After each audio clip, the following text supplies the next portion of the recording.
Lost in a Pyramid, or The Mummy's Curse, written by Louisa May Alcott. Narrated by Edward E. French. 1. "And what are these, Paul?" asked Evelyn, opening a tarnished gold box and examining its contents curiously. "Seeds of some unknown Egyptian plant," replied Forsyth with a sudden shadow on his dark face as he looked down at the 3 scarlet grains lying in the white hand lifted to him. "Where did you get them?" asked the girl. "That is a weird story which will only haunt you if I tell it," said Forsyth, with an absent expression that strongly excited the girl's curiosity. "Please tell it. I like weird tales, and they never trouble me. Do tell it." "Your stories are always so interesting," she cried, looking up with such a pretty blending of entreaty and command in her charming face that refusal was impossible. "You'll be sorry for it, and so shall I, perhaps. I warn you beforehand that harm is foretold to the possessor of those mysterious seeds," said Forsyth, smiling even while he knit his black brows and regarded the blooming creature before him with a fond yet foreboding glance. "Tell on. I'm not afraid of these pretty atoms," she answered with an imperious nod. "To hear is to obey. Let me read the facts, and then I will begin," returned Forsyth, pacing to and fro with the far-off look of one who turns the pages of the past. Evelyn watched him for a moment and then returned to her work, or play, rather, for the task seemed well suited to the vivacious little creature, half child, half woman. "While in Egypt," commenced Forsyth slowly, "I went one day with my guide and Professor Niles to explore the Cheops. Niles had a mania for antiquities of all sorts, and forgot time, danger, and fatigue in the ardor of his pursuit. We rummaged up and down the narrow passages, half-choked with dust and close air, reading inscriptions on the walls, stumbling over shattered mummy cases, or coming face to face with some shriveled specimen perched like a hobgoblin on the little shelves where the dead used to be stowed away for ages. I was desperately tired after a few hours of it and begged the professor to return, but he was bent on exploring certain places and would not desist. We had but one guide, so I was forced to stay, but Jamal, my man, seeing how weary I was, proposed to us to rest in one of the larger passages while he went to procure another guide for Niles. We consented, and assuming that we were perfectly safe if we did not quit the spot, Jamal left us, promising to return speedily. The professor sat down to take notes of his researches, and stretching myself on the soft sand, I fell asleep. I was roused by that indescribable thrill which instinctively warns us of danger, and springing up, I found myself alone. One torch burned faintly where Jamal had struck it, but Niles and the other light were gone. A dreadful sense of loneliness oppressed me for a moment. Then I collected myself and looked well about me. A bit of paper was pinned to my hat, which lay near me, and on it, in the professor's writing, were these words: "I've gone back a little to refresh my memory on certain points. Don't follow me till Jamal comes. I can find my way back to you, for I have a clue. Sleep well, and dream gloriously of the Pharaohs. N.N." I laughed at first over the old enthusiast, then felt anxious, then restless, and finally resolved to follow him, for I discovered a strong cord fastened to a fallen stone, and knew that this was the clue he spoke of. Leaving a line for Jamal, I took my torch and retraced my steps, following the cord along the winding ways. I often shouted, but received no reply, and pressed on, hoping at each turn to see the old man poring over some musty relic of antiquity. Suddenly the cord ended, and lowering my torch, I saw that the footsteps had gone on. "Rash fellow! He'll lose himself to a certainty," I thought, really alarmed now. As I paused, a faint call reached me, and I answered it, waited, shouted again, and a still fainter echo replied. Niles was evidently going on, misled by the reverberations of the low passages. No time was to be lost, and, forgetting myself, I stuck my torch in the deep sand to guide me back to the clue, and ran down the straight path before me, whooping like a madman as I went. I did not mean to lose sight of the light, But in my eagerness to find Niles, I turned from the main passage and, guided by his voice, hastened on. His torch soon gladdened my eyes, and the clutch of his trembling hands told me what agony he had suffered. "Let us get out of this horrible place at once," he said, wiping the great drops off his forehead. "Come, we're not far from the clue. I can soon reach it, and then we are safe." But as I spoke, a chill passed over me, for a perfect labyrinth of narrow paths lay before us. Trying to guide myself by such landmarks as I had observed in my hasty passage, I followed the tracks in the sand till I fancied we were near my light. No glimmer appeared, however, and kneeling down to examine the footprints nearer, I discovered to my dismay that I had been following the wrong ones, for among those marked by a deep boot heel were prints of bare feet. We had had no guide there, and Jumal wore sandals. Rising, I confronted Niles with the one despairing word, "Lost," as I pointed from the treacherous sand to the fast-waning light. I thought the old man would be overwhelmed, but to my surprise he grew quite calm and steady, thought for a moment, and then went on, saying quietly, "Other men have passed before us. Let us follow their steps. For if I do not greatly err, they lead toward great passages, where one's way is easily found." On we went, bravely, till a misstep threw the professor violently to the ground with a broken leg, and nearly extinguished the torch. It was a horrible predicament, and I gave up all hope as I sat beside the poor fellow, who lay exhausted with fatigue, remorse, and pain, for I would not leave him. "Paul," he said suddenly, "if you will not go on, there is one more effort we can make. I remember hearing that a party lost as we are saved themselves by building a fire. The smoke penetrated further than sound or light, and the guide's quick wit understood the unusual mist. He followed it and rescued the party. Make a fire, and trust to Jumal." "A fire without wood?" I began, but he pointed to a shelf behind me, which had escaped me in the gloom, and on it I saw a slender mummy case. I understood him, for these dry cases which lie about in hundreds are freely used as firewood. Reaching up, I pulled it down, believing it to be empty, but as it fell, it burst open, and out rolled a mummy. Accustomed as I was to such sights, it startled me a little, for danger had unstrung my nerves. Laying the little brown chrysalis aside, I smashed the case, lit the pile with my torch, and soon a light cloud of smoke drifted down the 3 passages which diverged from the cell-like place where we had paused. While busied with the fire, Niles, forgetful of pain and peril, had dragged the mummy nearer, and was examining it with the interest of a man whose ruling passion was strong even in death. "Come and help me unroll this. I have always longed to be the first to see and secure the curious treasures put away among the folds of these uncanny winding sheets. This is a woman, and we may find something rare and precious here," he said, beginning to unfold the outer coverings from which a strange aromatic odor came. Reluctantly I obeyed, for to me there was something sacred in the bones of this unknown woman.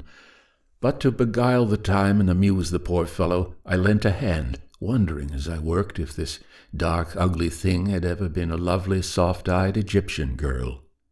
From the fibrous folds of the wrappings dropped precious gums and spices, which half intoxicated us with their potent breath, antique coins, and a curious jewel or two, which Niles eagerly examined. All the bandages but one were cut off at last, and a small head laid bare, round which still hung great plaits of what had once been luxuriant hair. The shriveled hands were folded on the breast, and clasped in them lay that gold box. cried Evelyn, dropping it from her rosy palm with a shudder. "Nay, don't reject that poor little mummy's treasure. I never have quite forgiven myself for stealing it, or for burning her," said Forsyth, painting rapidly as if the recollection of that experience lent energy to his hand. "Burning her? Oh, Paul, what do you mean?" asked the girl, sitting up with a face full of excitement. "I'll tell you. While busied with Madame la Momie, our fire had burned low, for the dry case went like tinder.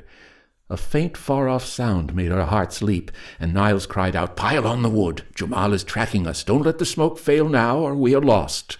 "There is no more wood," The case was very small and is all gone, I answered, tearing off such of my garments as would burn readily and piling them on the embers. Niles did the same, but the light fabrics were quickly consumed and made no smoke.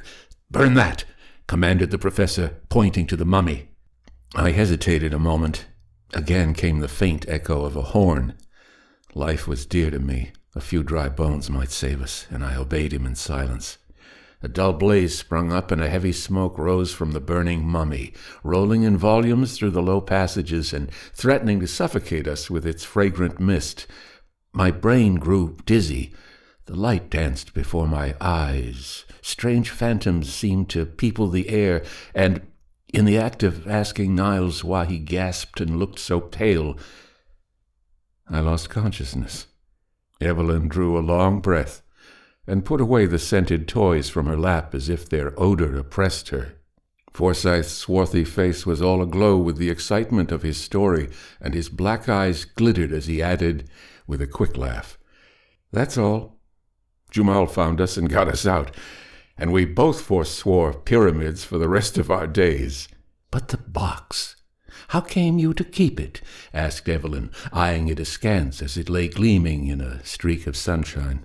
"Oh, I brought it away as a souvenir, and Niles kept the other trinkets." "But you said harm was foretold to the possessor of those scarlet seeds," persisted the girl, whose fancy was excited by the tale, and who fancied all was not told. Among his spoils, Niles found a bit of parchment, which he deciphered, and this inscription said that the mummy we had so ungallantly burned was that of a famous sorceress who bequeathed her curse to whoever should disturb her rest. Of course, I don't believe that curse has anything to do with it, but it's a fact that Niles never prospered from that day. He says it's because he never recovered from the fall and fright, and I dare say it is so. But sometimes I wonder if I am to share the curse, for I've a vein of superstition in me, and that poor little mummy haunts my dreams still." A long silence followed these words. Paul painted mechanically, and Evelyn lay regarding him with a thoughtful face. But gloomy fancies were as foreign to her nature as shadows are to noonday, and presently she laughed a cheery laugh, saying, as she took up the box again, "Why don't you plant them, and see what wondrous flower they will bear?" "I doubt if they would bear anything after lying in a mummy's hand for centuries," replied Forsyth gravely. "Let me plant them and try. You know, wheat was sprouted and grown that was taken from a mummy's coffin. Why should not these pretty seeds? I should so like to watch them grow. May I, Paul?" "No, I'd rather leave that experiment untried. I have a queer feeling about the matter, and don't want to meddle myself or let anyone I love meddle with these seeds. They may be some horrible poison, or possess some evil power, for the sorceress evidently valued them, since she clutched them fast even in her tomb. Now you are foolishly superstitious, and I laugh at you. Be generous. Give me one seed, just to learn if it will grow.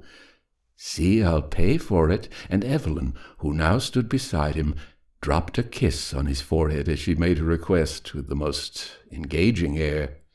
But Forsyth would not yield.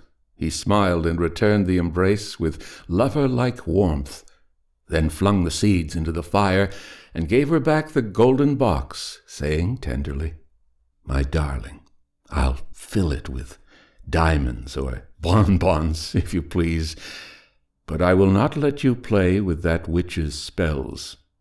You've enough of your own, so forget the pretty seeds and see what a light of the harem I've made of you." Evelyn frowned and smiled, and presently the lovers were out in the spring sunshine, reveling in their own happy hopes, untroubled by one foreboding fear. 2. "I have a little surprise for you, love," said Forsyth as he greeted his cousin 3 months later on the morning of his wedding day. "And I have one for you," she answered, smiling faintly. "How pale you are, and how thin you grow! All this bridal bustle is too much for you, Evelyn," he said, with fond anxiety as he watched the strange pallor of her face and pressed the wasted little hand in his. "I'm so tired. she said, and leaned her head wearily on her lover's breast. "Neither sleep, food, nor air gives me strength, and a curious mist seems to cloud my mind at times. Mamma says it's the heat, but I shiver even in the sun, while at night I burn with fever. Paul, dear, I'm glad you're going to take me away to lead a quiet, happy life with you, but I'm afraid it will be a very short one. My fanciful little wife, you are tired and nervous with all this worry, but a few weeks of rest in the country will give us back our blooming Eve again. Have you no curiosity to learn my surprise?" he asked, to change her thoughts. The vacant look stealing over the girl's face gave place to one of interest, but as she listened it seemed to require an effort to fix her mind on her lover's words. "You remember the day we rummaged in the old cabinet?" "Yes," and a smile touched her lips for a moment. "And how you wanted to plant those queer red seeds I stole from the mummy?" "I remember," and her eyes kindled with sudden fire. "Well, I tossed them into the fire, as I thought, and gave you the box, but when I went back to cover up my picture and found one of those seeds on the rug, a sudden fancy to gratify your whim led me to send it to Niles and ask him to plant and report on its progress. Today I hear from him for the first time, and he reports that the seed has grown marvelously, has budded, and that he intends to take the first flower, if it blooms in time, to a meeting of famous scientific men, after which he will send me its true name and the plant itself. From his description it must be very curious, and I'm impatient to see it. You need not wait. I can show you the flower in its bloom," and Evelyn beckoned with the mescent smile so long a stranger to her lips. Much amazed, Forsyth followed her to her own little boudoir, and there, standing in the sunshine, was the unknown plant. Almost rank in their luxuriance were the vivid green leaves on the slender purple stems, and rising from the midst, one ghostly white flower, shaped like the head of a hooded snake, with scarlet stamens like forked tongues, and on the petals glittered spots like dew. A strange, uncanny flower. "Has it any odor?" asked Forsyth, bending to examine it, and forgetting in his interest to ask how it came there. "None, and that disappoints me. I'm so fond of perfumes," answered the girl, caressing the green leaves which trembled at her touch, while the purple stems deepened their tint. "Now tell me about it," said Forsyth, after standing silent for several minutes. "I had been before you, and secured one of the seeds, for 2 fell on the rug. I planted it under a glass in the richest soil I could find, watered it faithfully, and was amazed at the rapidity with which it grew when once it appeared above the earth. I told no one, for I meant to surprise you with it. But this bud has been so long in blooming, I have had to wait.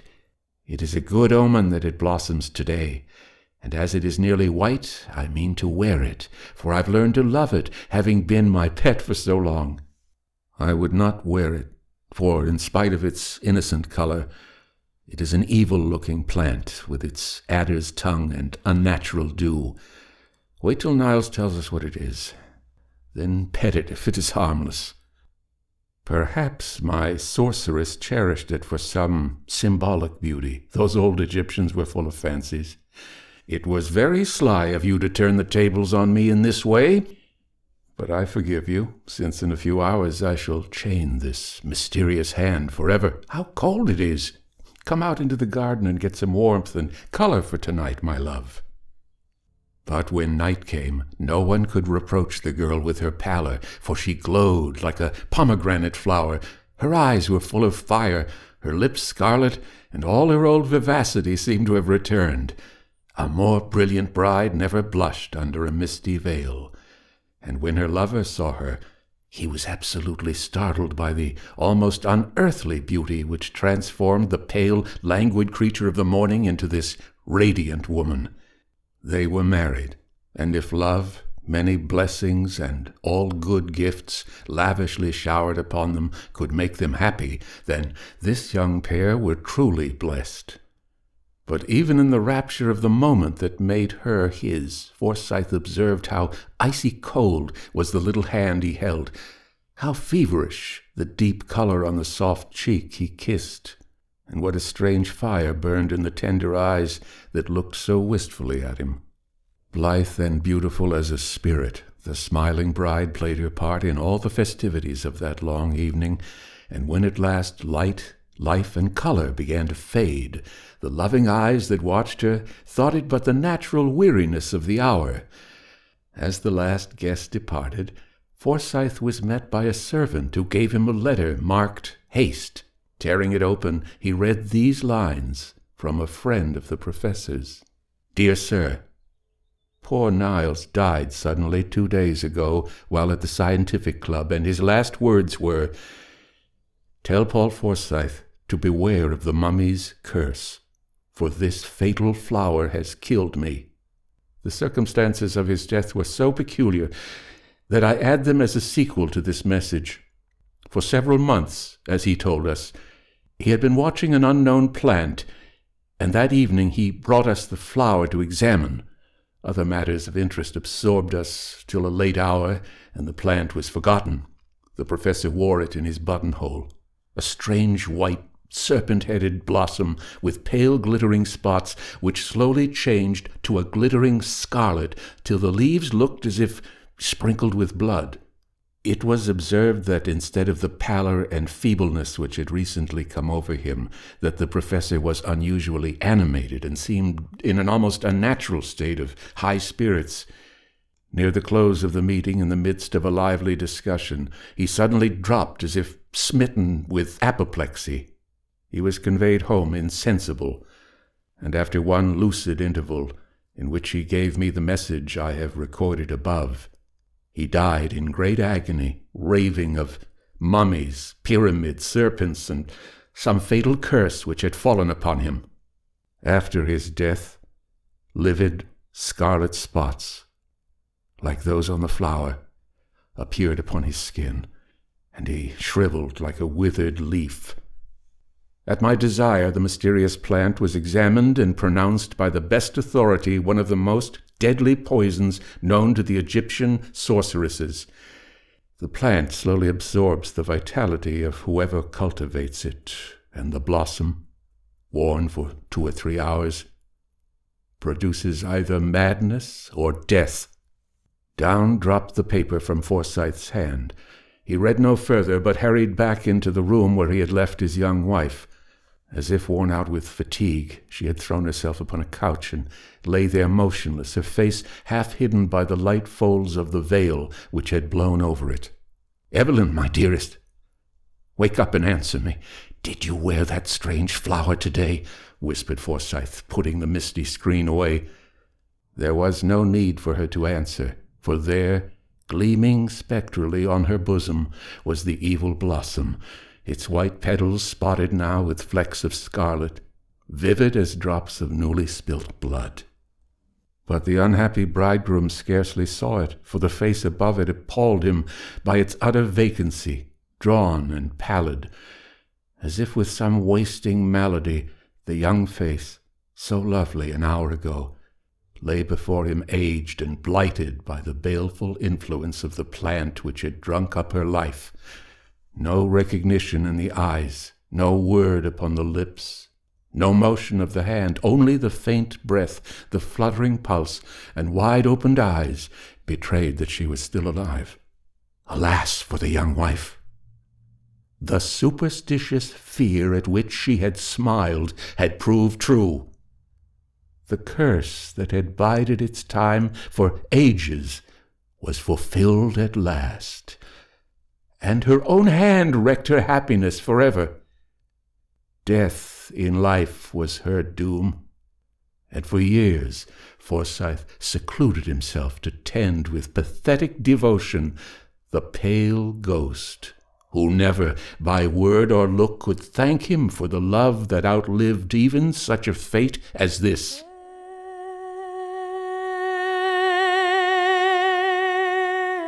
The end. I hope you've enjoyed this reading of Lost in a Pyramid, or The Mummy's Curse, written by Louisa May Alcott. Edward E. French speaking. Good night.